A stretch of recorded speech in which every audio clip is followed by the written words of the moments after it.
My name is Ron, and I'm Director of Operations at Limitless Hospital, and I'll be your moderator for this afternoon. Today, let's come to this session, right, which is actually termed HTHT, Turn Hard Thoughts into Hard Talks.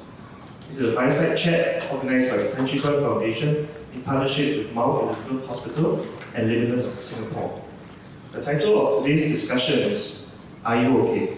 Really? We hope to explore different aspects of mental health amongst our youth and the various issues that may arise in today's social climate.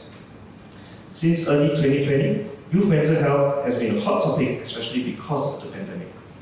Many students took the brunt of the lockdown while having to continue their studies, dealing with pressure from academics and from home.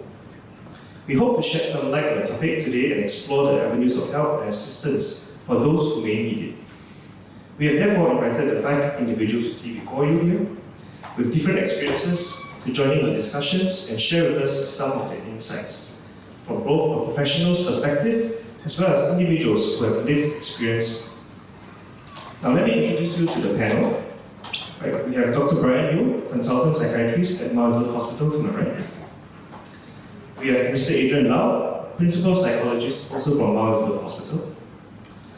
We have Ms. Yanni, a content creator at TikTok and mental health advocate. And lastly, from Limitless Singapore, we welcome Executive Director Mr. Asher Low and peer support specialist Ms. Priscilla. We'll get to know them a bit better later. Right? Now, prior to this session, we have received some questions for each of our panelists, and after which we will have a short Q&A session whereby we will take questions from those who are around, as well as those online. Right? Now, without further ado, let's begin turning our hard thoughts into hard talks. To set the stage and address the topic at hand, let's begin with a question for Dr. Brian. Dr. Yu, as a consultant psychiatrist, you have worked with many young people suffering from mental health illness over the years. In your practice, have you seen a shift in the mental health issues faced by youths today? I think now we see the less severe end of the spectrum problems of anxiety much more than in the old days where you see psychotic episodes or self-harm episodes.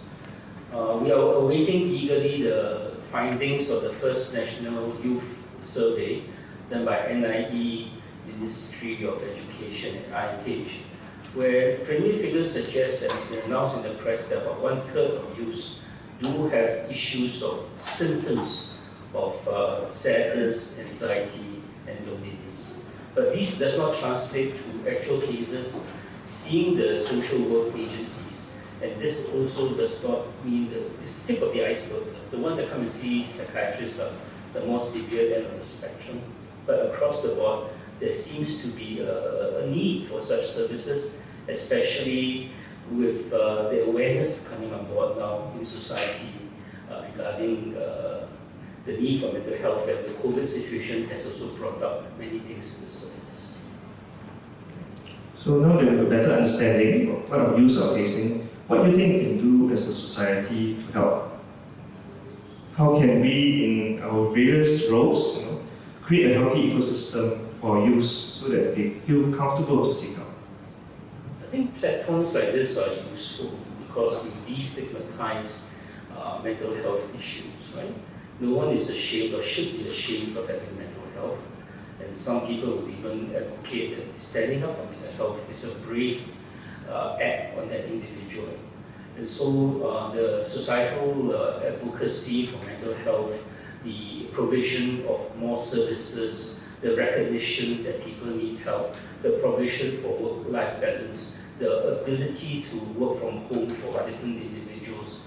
And now I heard there's something to reduce the work week so that you have a better balance, not for only to seek your own help, but to give need to your family to prevent issues from surfacing in the first place. Would anyone else like to chime in? Yeah, I think Okay.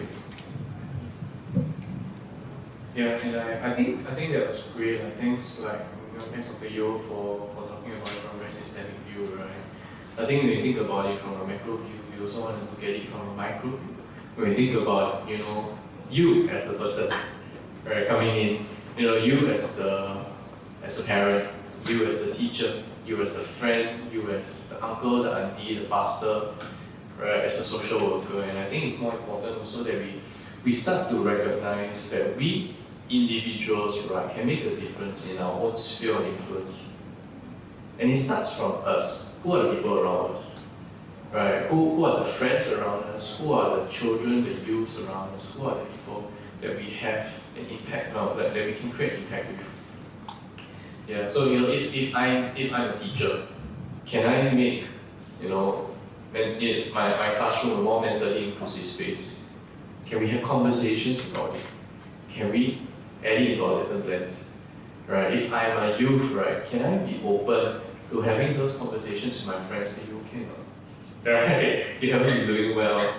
Yeah, I heard recently about this guy, right, who went on a date, a Tinder date, right, with a girl. They're together now, but the interesting thing is, on the very first date, he took out the small talk box from NCSS, and they played small talk.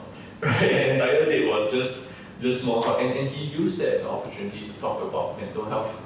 Right, and it kind of starts her out, right, a little bit more. So, that's powerful as well. If you are a community leader, am I going to make time, right, to have those conversations in my community and also ensure that the people in my community are well trained?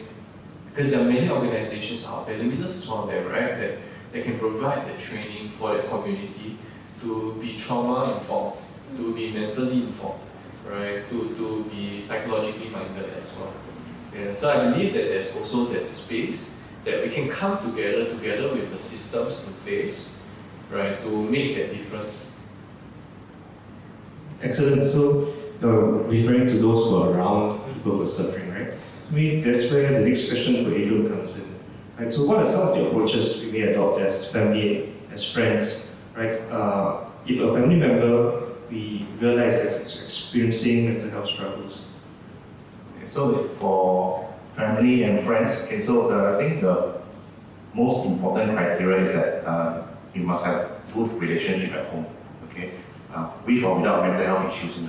So you must always build on this good relationship such that your house the home can become like a sanctuary, a safe place where everybody after a hard day at work or in school can come back to and feel safe at home.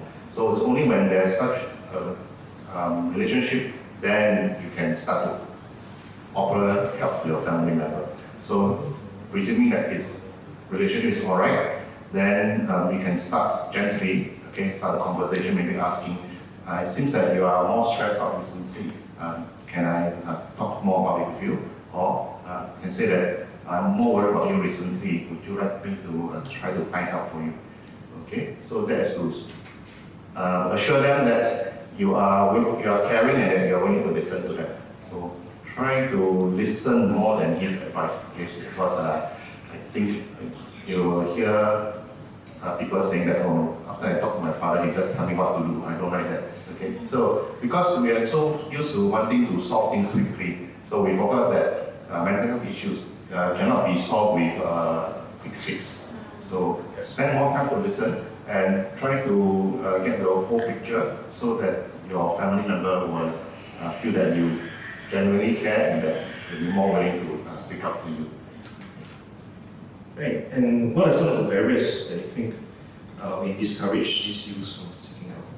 Okay, I think barriers, we are all quite familiar. I think for young people, the biggest barrier would be stigma. Okay, so even though we are continuously trying to destigmatize mental illness both in social media and traditional media, I think most people still feel that they'll be looked down upon or be discriminated if they found out that they are seeing a counselor. Okay. But just to assure you, all helping professions are bound by ethics to keep things confidential. Whatever you say will be kept confidential. Okay. Maybe it's slightly different if you are a minor under 21 years old, okay, but that doesn't mean that your counselor will repeat everything you have said to your parents. Okay. So you can check with your agency whether what are the limits to the confidentiality. So that's the stigma that they are worried about. The second barrier, okay, will be, like Ashley mentioned, I think the lack of mental health literacy we seldom think about it or talk about mental health issues, okay, until we ourselves or someone we know are affected by it. So it's good to constantly educate ourselves, okay, to find out from reliable websites whether what are some of the signs and symptoms of mental health issues, so that one day if you encounter it or if your family encounter it, then you know what are the things to expect, and then maybe you know where you can go for help. So I think especially for young people, the third barrier could be the cost. Okay, so we know that in Singapore, we have a wide variety of help available, all at different costs involved. So you can find one that would be appropriate for your own budget. If you are a student, you're not earning your income, okay, don't forget that you have the resources which your family and friends. So do speak up to your trusted people at home, and then your loved ones will be able to provide you both emotional support and also probably the financial support as needed. So I think for young people especially, I think cost is still a big issue. Right. I think Adrian, sorry, not Adrian. Can you share with us, Asher, some of the other avenues that youth can actually go to if they have face financial constraints? Yeah, that's a big problem, right? Money. And I remember when I was a teen, I didn't even have money to go to doctor, so that's can I go, right? So that's something that we recognize here at Limitless, and I think across the years it's been getting better and better. Limitless is actually one of those organizations, right? School counselors are another one, but I also recognize not everybody wants to go there, right? So not everybody wants to go to school counselor even though they're free. But Limitless is there, we charge 1% of your monthly income, and what we also recognize is that a lot of students have no monthly income, so 1% of zero is zero, so it's free, right? So when we look at that, there's also EC2. EC2 is an online platform. If you think that you need to get an assessment done, you can go to chat, right? There are many other organizations around, we have the CREST teams and the YT teams. We have Resilience at Shine, if you're on the west side, and we have Care Corner, we have SMPH, right? These are all organizations that are available, right? And when we think about it, even if you feel like it's hard for me to reach out to them, I'd rather have a place that's near home. You can look for a family service center. Yeah, I cannot promise you that the worker at the family service center, the counselor therapist there, will be trained to do mental health work, right? But they will be trained to support you and direct you, to a place that would be, would work. Now, let's say you do need to go to a hospital then, right? And you feel like I do need medication, or maybe even your counselor, your therapist has recommended that you go and see a doctor. Sometimes cost is an issue, right? Going directly to a private place is a little bit expensive. So what I would recommend then you do is to go to the polyclinic, request for referral, and then through that referral they will send you to a nearby hospital, right? Usually the one nearest to you. Unless it's very severe, then you go to MH, but most of the time it's somewhere near you, right? And if you still cannot afford the subsidized fee, you can work with the medical social worker there, and the medical social worker will put your Medifund, and it will cover. Yeah. So there's space. There's space. If you feel like you cannot afford, there will be places that can help you. Right. Yeah. And we'll put all the links to all these comments on TikTok, so people know where to find them. Right? Yeah. I hope our moderators will do that. So moderator, yes. Okay. So now that we've heard from our professionals, so we want to hear directly from our youth. Right? That's why we're here today. So Priscilla, maybe since the mic is next to you, let's start first. Right? Maybe you want to share your personal experiences with us. If you're comfortable, it should be right here. Hi everybody, so my name is Priscilla. I've been with Limitless for the past few years actually, volunteering with them, and now I'm a full-timer with them. Yeah, and so I'm someone with lived experience, meaning that I suffer from depression and anxiety. Yeah, and I'm still a work in progress, so I'm still on my recovery journey lah. Yeah, And so I recently went to a PSS course, which is a peer support specialist course under NCSS, and now I am bonded to Limitless, so there's no way out. Yeah, so yeah, that's all about me. Right. Alright, okay, and circling back to our theme, right? Today is the theme is, are you okay really? Right? From experience advocating for mental health, if you have a friend who's undergoing a mental health crisis, right, what can you do, or what can we do to be a pillar of support? Okay, so I think that's a very, very important question because I was someone that needed that support, and I was also that friend that was also that pillar of support. Yeah, and like, just having friends or community or just like people in your life around you is really important lah. And I think the best thing you can do for this person that's going through any like issues or problems that they're facing in their life, right, is to just really let them know that you're there for them. Yeah, and like have this like open communication and let them know that I'm here for you. If there's anything that you want to talk to me about, yeah, like do feel free to talk to me. Let me know I'll be your listening ear. Also another thing that like my friends and I like to do with each other is to also ask each other, like, okay, what kind of friend do you need me to be? So in that way, right, for example, I'm like angry, like raging inside, and I just want to like vent to somebody. So when I text my friend, they are like, okay, so what kind of friend do you need me to be today? Do you want me to give you advice, or do you want me to be just a listening ear, or do you just want me to like be angry with you, like to be empathetic and like sympathize or feel with you? Yeah, and then this helps us to get our message across easily and like not have that like moment where it's I just want a listening ear, but then my friend is like giving me advice. Oh, you should have done that. You should have done this. Yeah, so it's I feel like this way of supporting each other, and it goes both ways lah. So I sometimes ask my friend like, what kind of friend he needs me to be today. Yeah, so yeah, that's a way of showing support, but also there should be mutual respect as to for example, like I'm going through something and I need a friend right now. I also ask my friend for permission if they have the bandwidth and the mental capacity to talk to me or to just sayang me in this moment lah. I think it's so important, right? Yeah, You don't load everything onto your friend. Yeah. They don't have to take responsibility for you, Yeah. whether they want it or not. Yeah, and like what if they are going through something in the moment as well? Yeah, and if you're not ready to reciprocate or like just be there for your friend, just let them know like, hey, this is a bad time for me. Can we reschedule another time to talk? But just so you know, I'm here for you. Yeah, very important. Yeah, that's what you can do.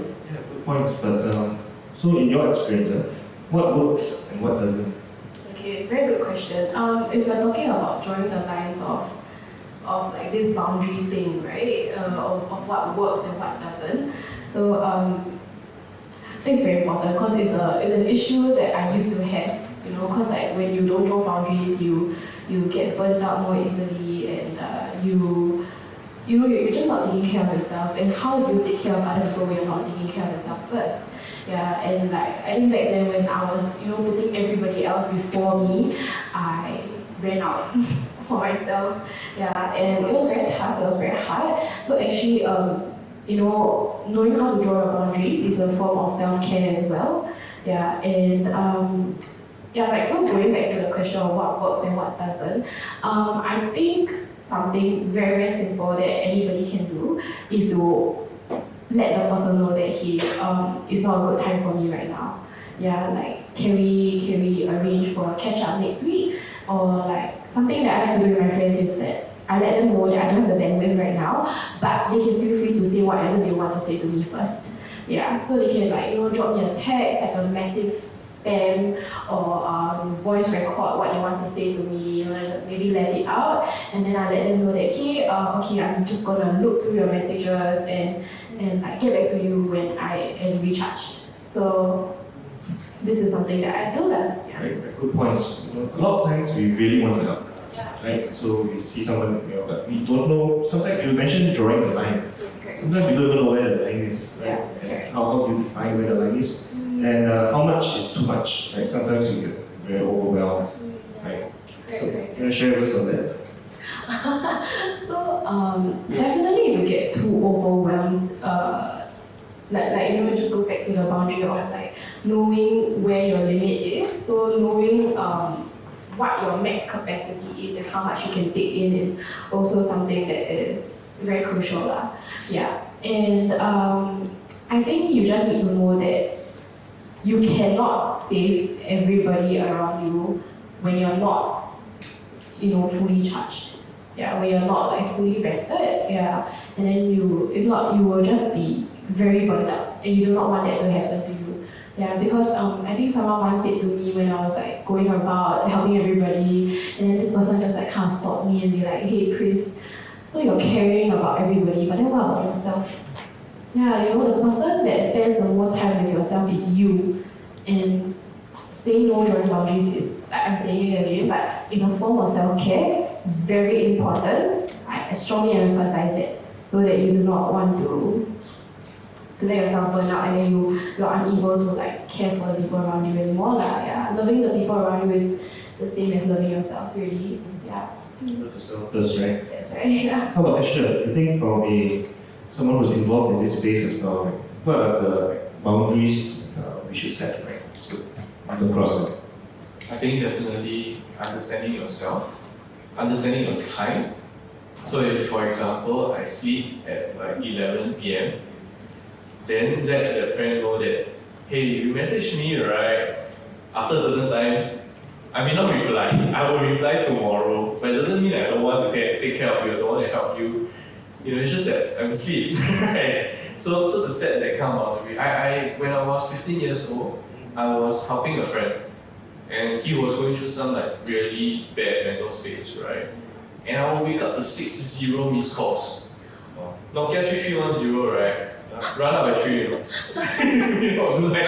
right? So, when we think about it, I think your time is also very important. Setting the time boundary, setting that personal space boundary as well. When you personally are not going through the best period of your life, you don't have to feel obliged to help someone else. I think it's more important to recognize that if my battery is not full, I cannot charge another device. So I need to charge my battery first. Yeah, I think that's going to be very key. 60 missed calls, that's a lot. I think if my boss texts me after 11, I probably won't reply either, right? Okay, so I turn attention to the other youth. So Yanni is here. So Yanni, you want to share with us your experiences? Okay, so hi everyone, I'm Yanni. So I am actually a singer-songwriter, TikTok creator, and a mental health advocate. So I actually suffer from eating disorder ever since I turned 15. Aside from that, I also suffer from like anxiety disorder and depression. So I'm still I'm still a work in progress. I recently came back from Melbourne. I even went for my bachelor's and I volunteered with an art therapist. So it was very interesting. I think that changed my mindset and perspective when it comes to mental health. So definitely allowed me to learn a lot more as a mental health advocate as well as somebody who is undergoing recovery. Yeah. So what are your experiences with seeking professional help? My experiences. So when I seek help in locally like Singapore, I think my experience wasn't that great, and that is why it took me a very long time to actually find the right one for myself. Yeah. So it actually took me about 4 years to find the right therapy, which is actually art therapy, and I'm very happy to say that that is the journey that I would want to embark on in the future to help somebody else. Yeah. Right, so you're going to study art therapy. Yes, I am. Maybe come back to Singapore to work. Yeah, I will. Right. So you had good experiences, and now you're on the way to ensure that youth after that have a better experience, right? But at least provide one new avenue for them. I think that's great.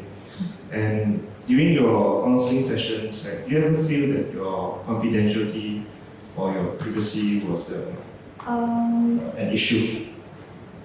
An issue? I don't think so. Actually, in fact, actually, when I went for therapy in Singapore, right, I didn't feel that like it was an issue because there was always this mutual trust, okay, within, among the therapist and myself. So I could actually open myself up and be vulnerable. And that is something that I think it's very important when it comes to seeking therapy or seeking help. So be it with a therapist or anybody, be it your friends or family members, I think it's very important to facilitate the mutual trust between each other. Yeah. So I don't think there was any issue when it comes to seeking help or actually find therapy in Singapore. Yeah. Okay, so you kind of validated what Adrian mentioned just Yes. Yeah. from someone who is seeking help, right?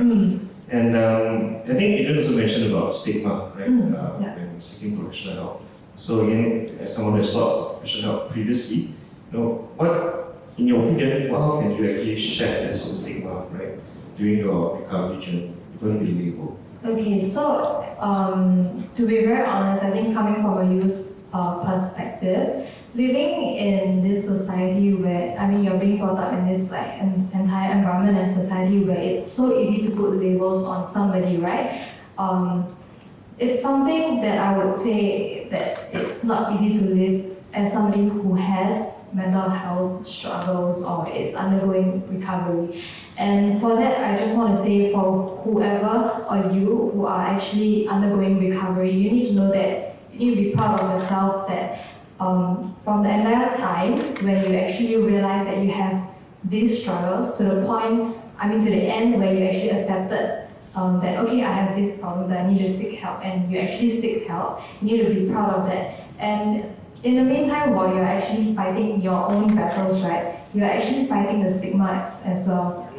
Yeah, so that is something that is commendable and you should know and be proud of yourself for that. And for that, right, I think you shouldn't be afraid of the stigma, but like you shouldn't have this mindset, okay, now that I'm recovered, I need to get out of this stigma. But in a sense, you need to destigmatize it while you're in recovery by sharing your own story, sharing your own experiences. That is something that we all need to do so that mental health landscape in Singapore will actually improve so much better. Yeah. And I see Chris nodding already.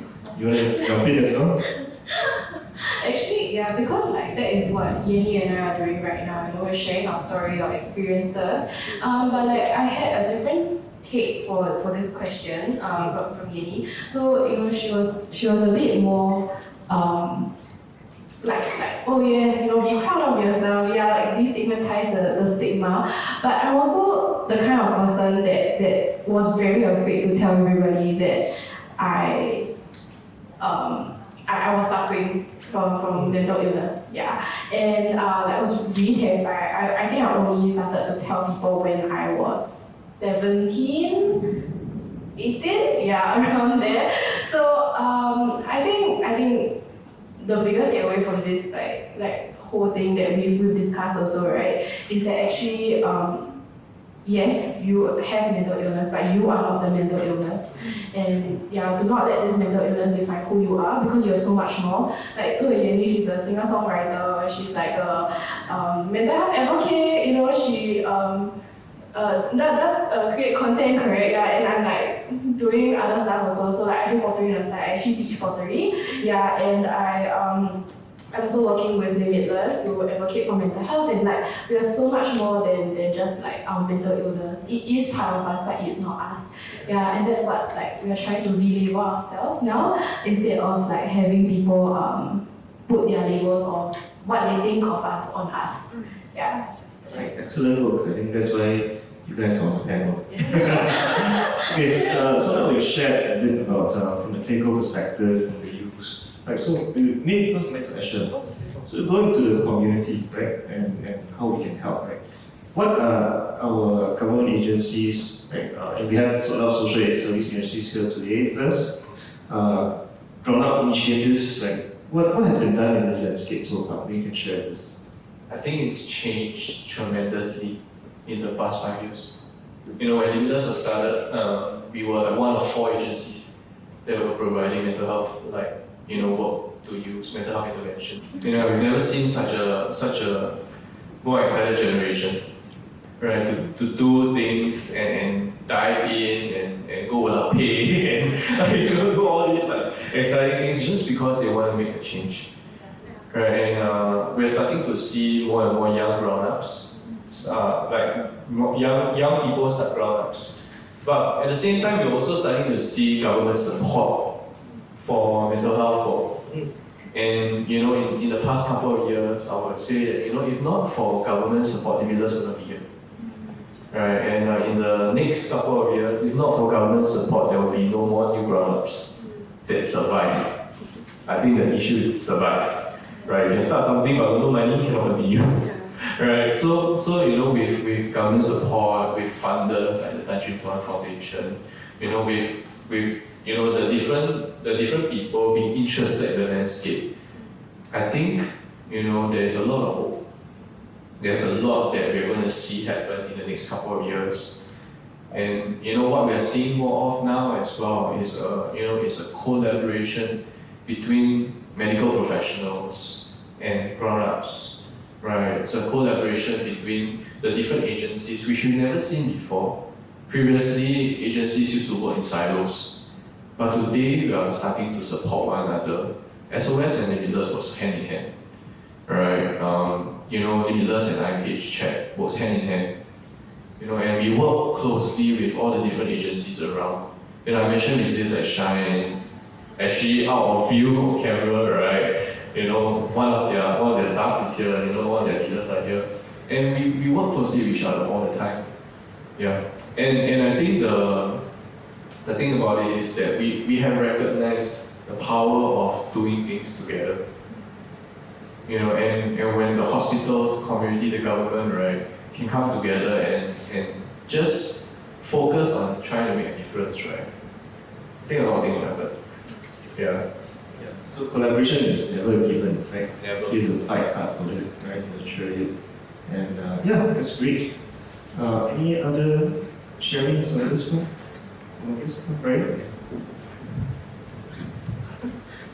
Well, it's very nice to hear all this, but I think we need to bring the parents on board.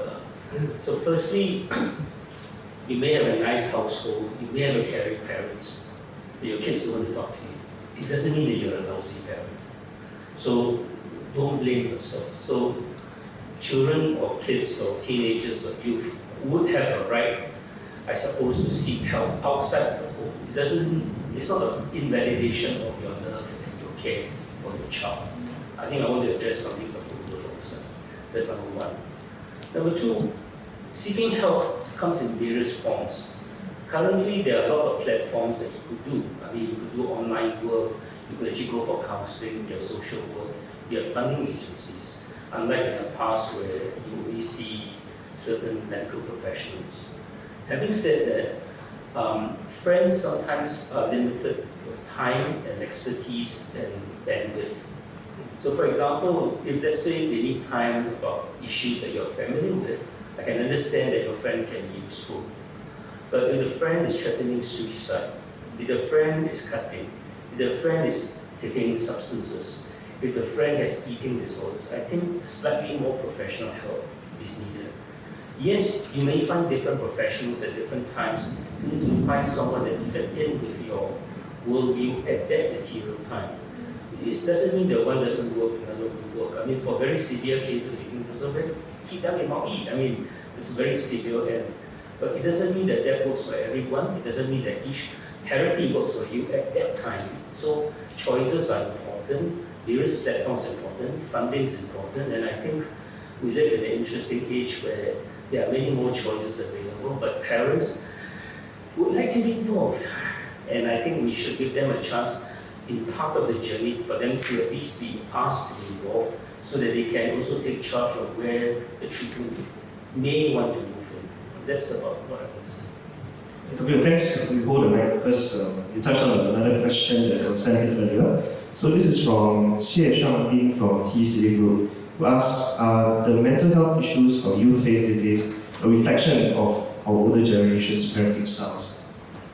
So he seems to attribute the causation, right, to the parenting or lack thereof.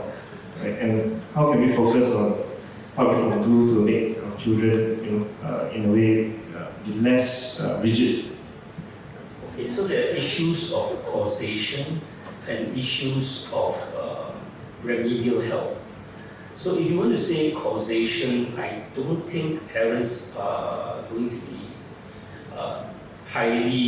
except for a few very abusive parents. In general, no parent want to do bad to their child. I mean, psychiatrists have been guilty of using terms that are now banned, schizophrenic, that sort of stuff. We ban all these things. Because we recognize that everyone can develop quite differently with the same set of circumstances. So causation, I would be a bit careful to say that was the issue, except for those very abusive sexually or whatever.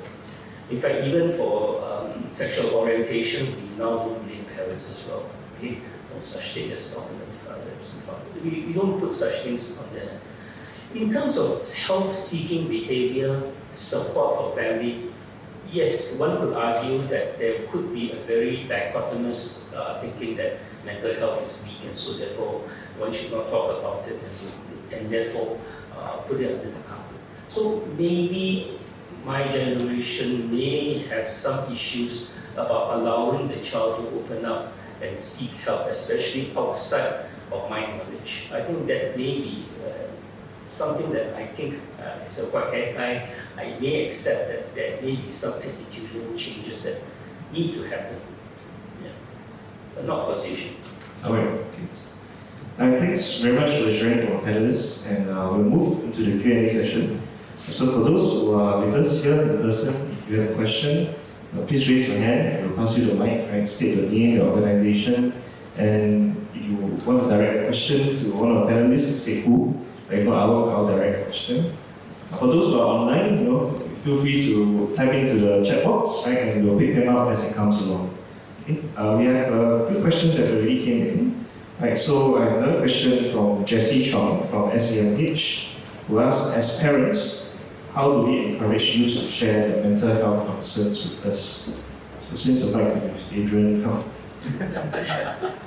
And you're a parent, right? So how will you encourage them? How to encourage your children to share mental health issues with you? Yeah. So first of all, make sure that you're involved in your children's life, know what is happening. Okay, so be involved doesn't mean you must go through what they have on your phone and all this. No, okay, It's too involved. but really spend time to talk to them, to learn about what's happening.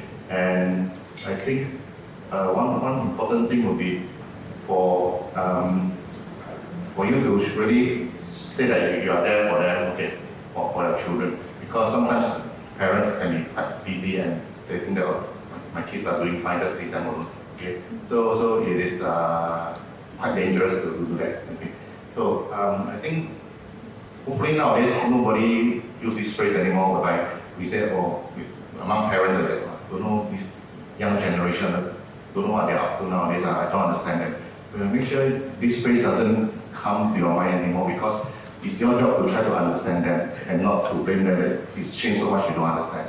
Okay, so make a point to try to understand, make a point to have an open conversation so that they'll be willing to come up to you when things happen.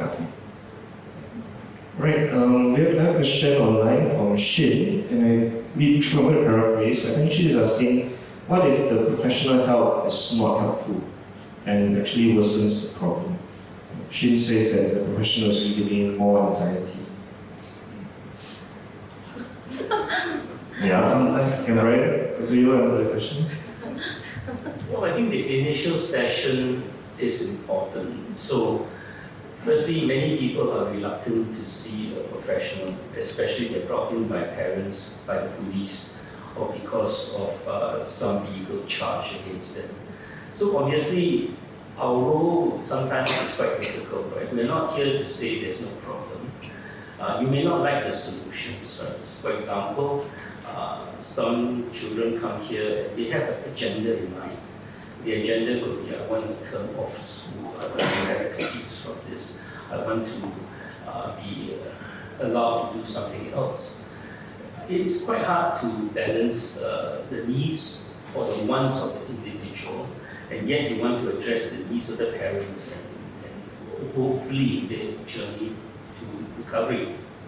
Having said that, no therapist is perfect, and it doesn't mean that if you don't gel with one particular person, you won't gel with another one. I mean, so please don't paint everyone in the same picture, the same color. And different people behave differently at different times. I mean, we could have a bad first session, but we could have a better second session. And this is like dating. Sometimes you get on well at the first time, other times it takes long. But always bear in mind that most parents do not wish ill on you. Most therapists are not here to engender anxiety in you or make it worse for you. So the intention is always good, but maybe the execution for you at that time, at that period, may not be ideal for both parties. So, but you can always change, and you can talk to whoever referred you, and you can always try another approach. For example, sometimes you might find a therapist very directive. You may prefer one that is more explorative. You may want that is very prescriptive, you do this, and then one that is more, shall we say, let you be a bit more laissez-faire, and then try and gather information over several sessions. Different styles suit different therapists and patients, and there's no perfect right and wrong. But the key point is, no one wishes you ill. I think that's quite sad to say that if he says he made you more anxious, I respect, because you do have right to feel the way you feel, but I don't think that's his intention or her intention. So give everyone a chance, and if not, you can always change to another person, another platform, and you may get a better outcome the next round. I mean, certainly don't give up. Right, so don't give up. I think that's the main takeaway, right? Try and try again. I think Asha can help with the next question, also from the same viewer who's asking, how can I find help if I have no friends? Do you see such cases often? You do, right? Yeah, I do. I guess really if you have no friends, maybe you don't have friends in person, right? And that can be maybe because of your current condition, whereby perhaps you might have withdrew from people for a long time already.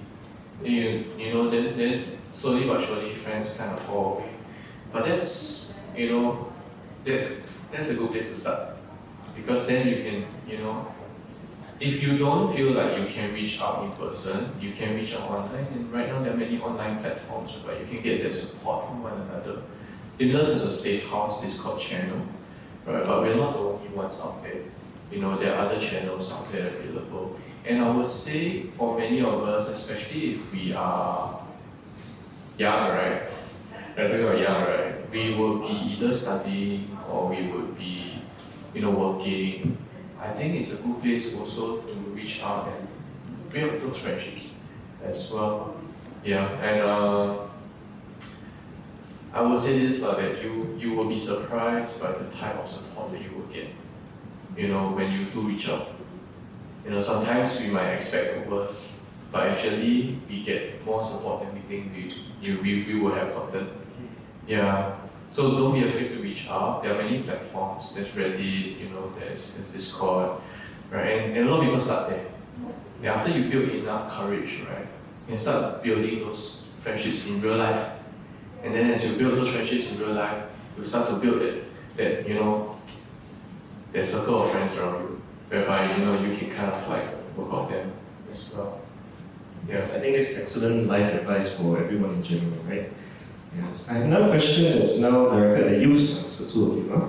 This is from Mrs. Joyce Tan. It's asking, what are the expectations for youth of their parents and caregivers when they experience a mental health crisis? Oh wow. No expectations. I think that's a very good question, because I think if you asked me this question 5 years ago, I would have said that, oh yeah, my parents are not supportive, blah blah blah, they don't care about me. Because that was, like the angsty teen me, just like going like, oh, nobody cares about me, nobody understands me. But I think recently, the past 2 years actually, I realized how much, I'm just gonna talk about my dad, okay? So like my dad and I, when we were growing up, we had like an up and down relationship. So some days it was good, some days it But I think the past 2 years I've discovered how much she actually truly cares about me. Yeah, so there was this incident where I was in a very toxic workplace environment. I don't know who else has experienced that, but I have, and if you are in one, please get out immediately. Yeah, don't torture yourself anymore. Yeah, so I was in this workplace environment. It was giving me massive anxiety attacks almost every single day. So I would come to work, my hands were like trembling. I cannot like function properly at work. I had like massive panic attacks throughout the entire day. Couldn't sleep at night, couldn't eat, basically couldn't function like a normal human being lah. Yeah, it was so bad to the extent where like I had to go see the doctor to get a lot of NCs. Yeah, because I couldn't sleep the previous night and like I just cannot function. Yeah, and I think one day I asked my dad to accompany me because I was really very tired. So I wanted him to drive me there. Yeah, I mean like what are dads for, right? Yeah, so yeah, so I think we went to a polyclinic, went to a doctor, told the doctor that I went in alone lah. Okay, I told my dad, I was like, then I told the doctor I was having anxiety attacks and everything. So the doctor prescribed some form of medication. He even gave me a referral. Okay, yeah. So I went out to the nurse's office. So people in I don't know if you guys know this, but if you use your chest card, if you have a chest card, you can get like a discount when you go and see the polyclinic doctor. So when I gave the nurse my chest card, the nurse told me very loudly in front of my dad that I cannot use the chest card. And then my dad was like, oh, why? And then the nurse said, oh, because she got anxiety, we don't have discount like chest card for mental health patients. Then I was like, oh my gosh, you just outed me in front of my dad. Because my dad does not know anything about this at all. So I had a mini anxiety attack right there and then. And then my dad didn't say anything, he was like very quiet. Then he just paid for the full amount. Then he walked back to the car, very quietly. And in my head, I was just like, oh my gosh, what do I tell my dad? What do I tell my dad? So we go into the car. Before my dad started the engine and everything, he turned to me and then he said to me, he looked me in the eyes and then he was like, girl, if you got anything on your heart you want to say, you must tell me, okay? And then me being me, because I use humor as a defense mechanism, right? I immediately went, why, are you scared, ah? Then he looked at me and he was like, yeah.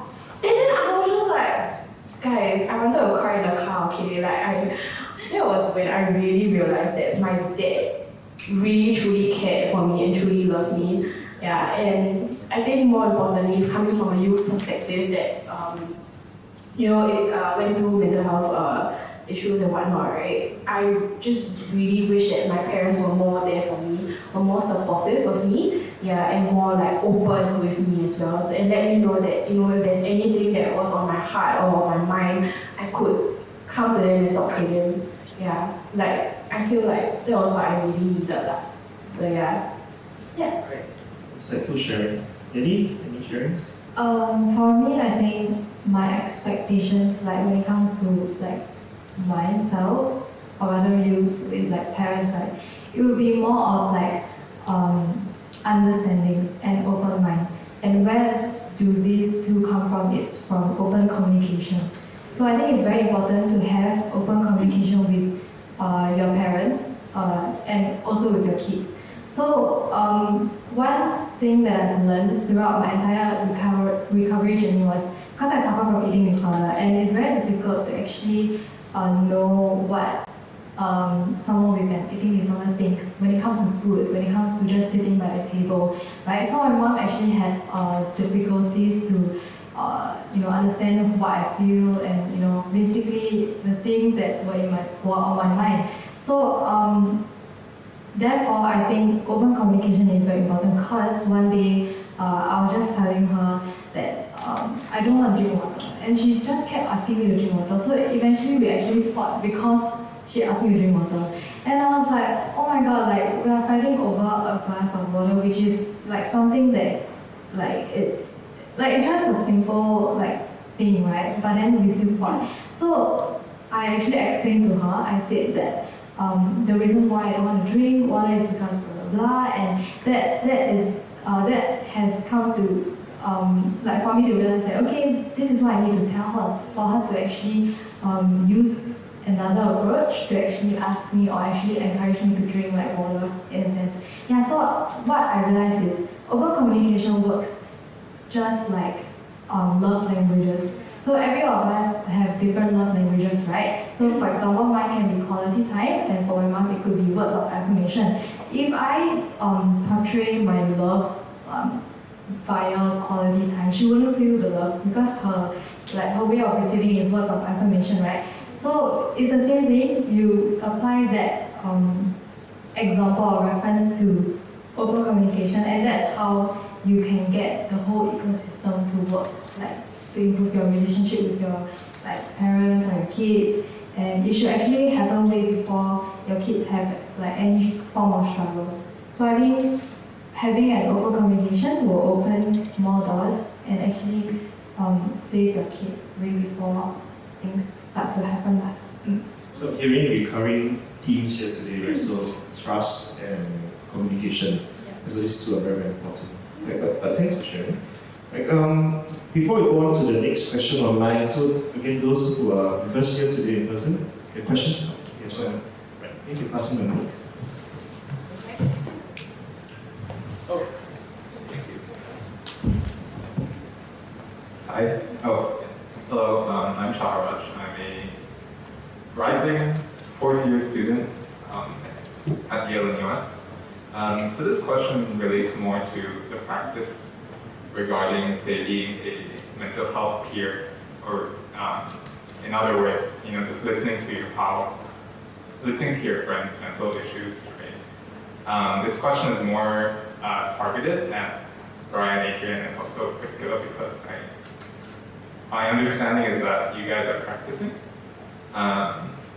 So whenever I listen to my friends' problems, I find that, and this also goes for myself as well, when we're sharing mental problems, sometimes we may make outlandish claims, or we may end up demonizing some people, such as our parents. We may say, oh, my parent is such a blah, blah, blah, blah, right?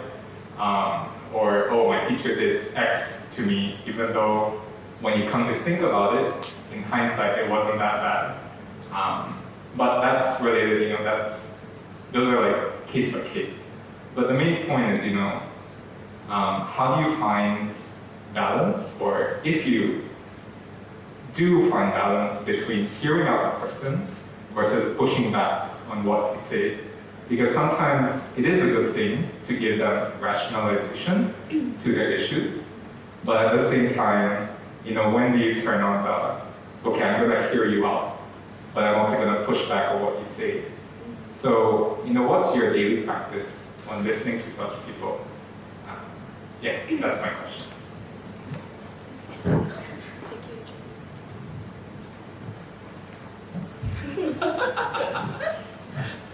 now you're trying to take away my business. Because ultimately, we're now talking about the art of counseling, and not the practice of counseling. The art is to listen and then give advice at the appropriate time. I am not your friend, and so therefore I am not craving your affirmation and your love. That way I am clearer than as a friend. Sometimes it's very difficult to be friends because you cannot go against their worldview. And then in that sense, it's quite a loaded thing, and you load and load yourself. And if you actually go against what they say, you lose a friend. The advantage I wear my hat is that I'm not your friend. But at the same time, I'm supposed to be a professional. So I do listen to you. I may disagree with you, but I need to give that information on a piecemeal basis. And that's why if I say you're wrong, this is what you should do, it may go against their worldview, and you actually lose a client, but more importantly, you may even engender anxiety and, can I say, even anger at your client. So in many ways, always know that as a professional, you do your best. You cannot always succeed at round one. The aim is to engage the client or the patient to have round two, and to keep the patient safe. Now, we have a problem because we have ethics. So if a patient is suicidal, then we may have to intervene despite their wishes not to do so. beyond that, then we just have to accept that we are not perfect for that patient at that time. That we feel that the patient is not ready to accept certain things from us. We are not there as your judge. We are not there as your friend. We're just there to listen, to give professional advice at the appropriate time, and may I say at the appropriate pace. But we all learn from mistakes. I mean, I still make mistakes, right? So there's no, main thing is that your intention is good, but now we're talking the art, where how to say yes, how to say no, and more importantly, how to keep quiet. So maybe Adrian is better than counseling. I think in terms of from the point of view of as a peer, okay, so you're talking about your peer, and then you don't agree with what your peer say, okay, because he or she has been blaming on other people, right? So yeah, you cannot immediately negate what your friend say, because then yeah, you'll definitely lose a friend. But you just empathize and talk about. Try to pinpoint what are the feelings this friend is going through, or maybe frustration, or feeling wrongly judged, okay, or unfair treatment, okay, so you can just empathize with them. But I guess if there are a lot of differences, that means something that you totally don't agree, you can still come in and just say, would you want to hear from my point of view? Okay, you can still share your point of view, right? And if your friend don't accept the point of view, never mind. And if after many rounds you realize that this friend hold very different worldview as you, so may not be as close a friend as you initially thought. Okay, so it's just a different wavelength. Okay, so sometimes just the differences are there. Right, does that answer the question? Yeah, thanks. Adrian, keep the mic. There's another question coming in from Louis online. In the case where parents bring kids to therapy, what is the priority? The kid's needs or the parent? It's a very deep question. Okay, of course the parent will still want the best for the child, right? So so I think important to let the child talk about what he or she needs or what he or she is experiencing. Okay, so no point saying that, okay, as a parent, I just do it my way. So that if that's the case, then maybe he won't bring the kid to the therapist anymore. So let the child have a chance to speak up his or her mind. Of course, depending how old this kid is, if it's 5 years old, maybe different thing, right? So, but if you're talking about a teenager, then the teenager would already have formed his or her own idea. Maybe different from the parent, but it would be good to hear a different viewpoint from your children. So I also work with parents and children, right, who come to us. I guess really at the end of the day, both Adrian and I, when we see a child or we see a youth who the parent has brought in, the parents are not the client or the patient. The youth is. So the majority of the time is spent with the youth. So a lot of that rapport building has to be done with the youth. But what we can do there, right, is that we may not be able to share every single thing with the parent, but we can play the middleman sometimes. If, for example, there is a relationship breakdown between the parent and the child, yeah, we can bring in that support. And in certain modalities, we also want to engage with the parent for their own sessions as well. Yeah, to work together with them. Ultimately, at the end of the day, if a parent has brought the child in, it's very clear that the parent loves the child. Very, very clear that the parent loves the child. And sometimes the child may not see it, right? But I believe that, with that journey being taken by not just the child and the family, but also the family, both parties will start to see things from each other's point of view, and I think that's more important as well. But if you're talking about confidentiality, right, the majority of the time, unless the child, the patient, or the client has agreed to it, things that are said between the client and the therapist will remain between the client and the therapist. Yeah. Right, thanks. Looking at the time, one hour has flown past. Right, so we'll take more questions after we get off the live stream. That's all the time we have for you today online. I'm confident also that we picked up some basic tips, right, on how to care for our own mental health, and perhaps learn some of the avenues where we may seek help. Right. Once again, a big thank you to the Tan Chin Tuan Foundation, right, for organizing this fireside chat and providing us with this platform to bring this topic of youth mental health to light. Also, a big thank you to our panelists for generously contributing your insights, drawing from your rich experiences for us to reflect and act upon.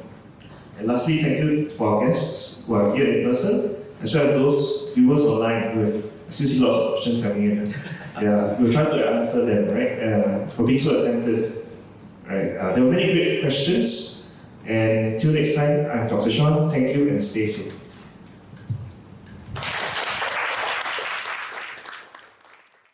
So thank you very much for all of you for coming, and a special thanks to Mount Elizabeth Hospital and Limitless, and a special thanks to Dr. Sean Ng and Dr. Brian Yeo, Mr. Adrian Lau, Miss Yanni Ruth Chin, Ms. Priscilla Wee, and Mr. Asher Lau. I myself found it most informative. I certainly, even though we support mental wellness, I found that there were a lot more things I learned from all of you. So a big thank you. And I hope all of you found it meaningful. So thank you.